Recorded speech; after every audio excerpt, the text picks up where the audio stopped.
Thank you for tuning in to the best parenting show on the internet, Post Daily Dose. It's the Post. It's the Post. It's the Post. The Post Daily Dose. It's the Post. It's the Post. It's the Post. The Post Daily Dose. It's the Post. It's the Post. Hey, good afternoon, Facebook family, and welcome to another episode, a beautiful episode of Post Daily Dose with me, your trusted parenting advisor, faithful guide and servant on the healing journey. What's my name? Big Papa Brian+Post. Hope you guys are having a tremendous Thursday and that your day is going well. I was actually en route just around town here in Crescent City and spending some time with one of my kiddos and wanted to just pull over here and chop it up with you guys for just a little bit. So somewhere along probably, and this is Pebble Beach, by the way. As you can see the little rocks, that's kind of why they call it Pebble Beach, because it's kind of scattered all the way down and it's beautiful. And I can imagine if you're looking at it from a helicopter or plane, it looks like a bunch. It's actually probably one of the most amazing and undiscovered coastlines in America, and I feel very grateful and very blessed and very, very, very privileged to be living here a great deal of the time. Also, it's an overcast day, so you can actually see the beach, because otherwise you wouldn't be able to see it because the sun would be right behind me. So somewhere at about 2 o'clock in the morning, 3 o'clock in the morning, I woke up and I had to stop for what the dose was going to be today. And then I said, I need to put it in my phone. I didn't want to turn my phone on because it was early and I'm like, I don't want it to light in my face. So I didn't do it. But never fear, I came up with a different topic. Hey there, Ashley. It certainly is beautiful. Hello, Jenny from the UK. Fantastic. Hope you guys are doing well there. And hello, Tammy Kavanaugh. So today we're going to talk about further along the teen path. I don't know why all of a sudden, teens have been on my heart lately, and I've been, I've got a lot. We serve a lot of families with teens. But what's your teenager's passion? Can you answer that question? Hello there, Mimi. What is your teenager's passion? What are they excited about when they talk? What turns them on? What lights them up? What gets them firing? What can they talk to you about for hours when you're just open to the conversation and you're not judging them? Yesterday I was talking to one of my little buddies.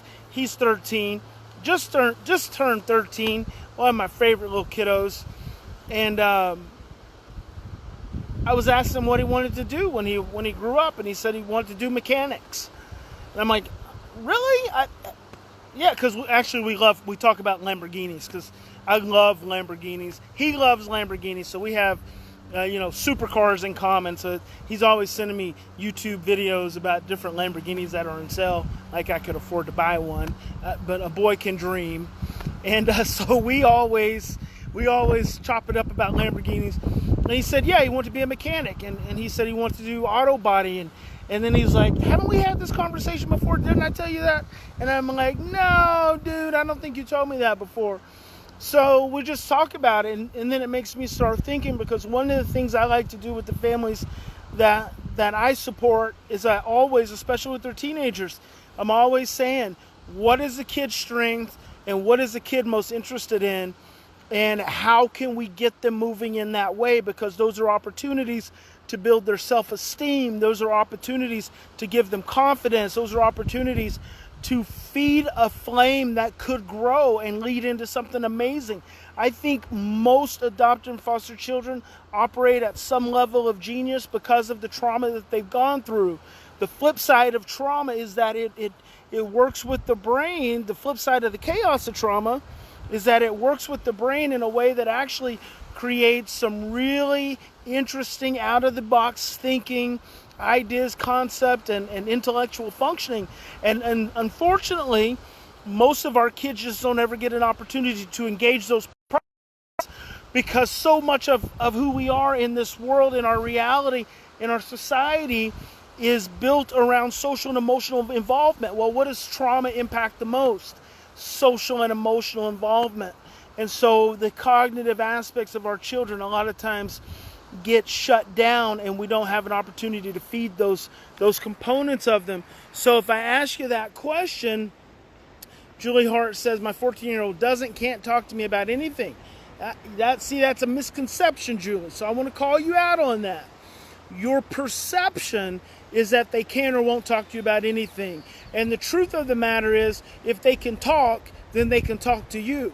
But there's just been too much strain in the relationship. And so if you want to repair it, you got to repair the relationship. And that starts, and this is a hard thing for parents, it starts by just getting present. Number one, just get present. Spend time in the space with your child. Don't talk about anything, because right now there's too much ingrained and conditioned anxiety and stress. There's a negative feedback loop that's created, and so your child is shutting down in your presence. And so you got to learn to be present with them. And number two, you got to learn and train yourself to listen when they talk about anything. It doesn't matter. Suspend judgment, suspend insight, suspend feedback, suspend advice, and just listen. And see, what happens is you start lowering that negative conditioned feedback loop, and you start making a way possible for some other things. Get out and do one-on-one stuff with your child for a while. Go on a road trip. Tell them they got to come along with you, and you guys, let them listen to their music the whole time. They don't want to talk to us adults the whole time. That's just a myth that has been perpetuated by our parents and our grandparents, that you go on this journey with your kids, and they want to talk to you, maybe for 2 minutes. Otherwise, no. Just chill, relax, enjoy the connection. And the connection isn't a verbal connection. It's the emotional connection that makes everything else possible. So if your child can't or isn't talking to you right now, it's simply because the relationship is not strong enough, is not safe enough, is not free of stress enough in order to open up the pathways of communication. So start reestablishing that emotional connection and being quiet and spending time and maybe giving a little drive-by touch, a little drive-by, eye contact, a little smile. Lower the anxiety, guys. Lower the anxiety. It's stress. Stress is the single biggest culprit to all relationships. It is the single biggest culprit in all families. It is the stress that leads to fear, that then makes it hard for us to connect and to relate to one another. So find out what your child's passionate about. It doesn't matter what they're passionate about, and show interest. And as you show interest and they open up and they feel safer and they feel more connected, then pursue that passion. Just yesterday, I was with one of my kiddos, and he said that his brother really liked to build computers and really was hoping to build a computer. So today when I showed up, I went, found the brother. I'm just like, hey, I heard you, come with me. I heard you wanted to build computers. Well, on my way to their house, I just pulled over at this little used computer store, walked in and said, hey, you guys build computers here? He's like, yeah, we do that. I said, can you show a teenage kid how to do that? He's like, yeah, we could do that. I said he could come down here and you guys would show him how to build a computer. He's like, yeah. I said, sweet, let's get that happening. I went over, got the kid, totally excited, so fired up. He's already thinking, once I get this experience, maybe I can put it on my resume. Maybe it'll help me get a job.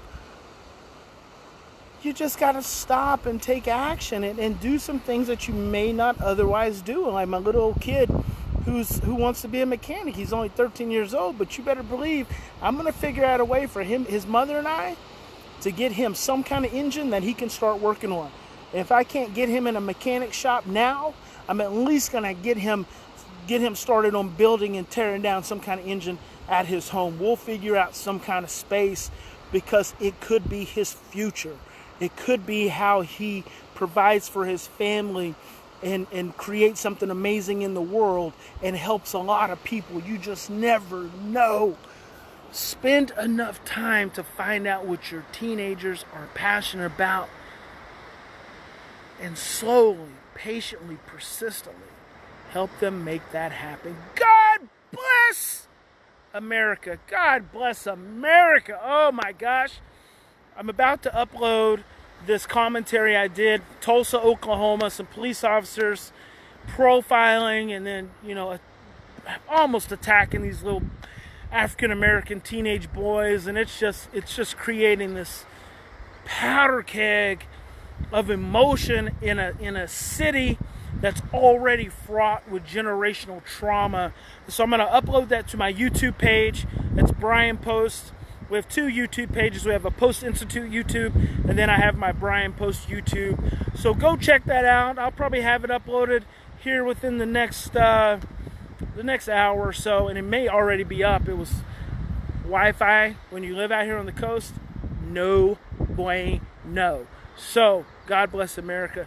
God bless you. I love you guys very much. Big Papa loves you so much. Thank you for tuning in. You know what? Would you share a video with your friends and family? Would you share?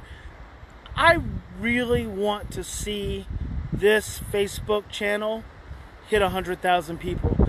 And I see people posting on Facebook every single day, and they have 1 million followers. I don't need 1 million followers, but I know there are 100,000 hurting souls, struggling parents, feeling hopeless and feeling desperate, who need a message of light and encouragement and inspiration.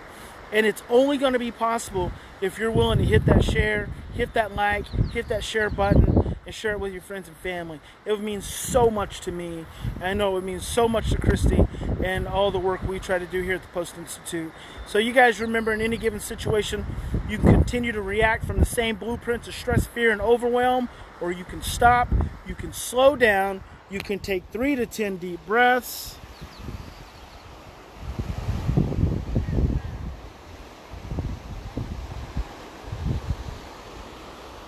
And you can choose love. See you guys tomorrow.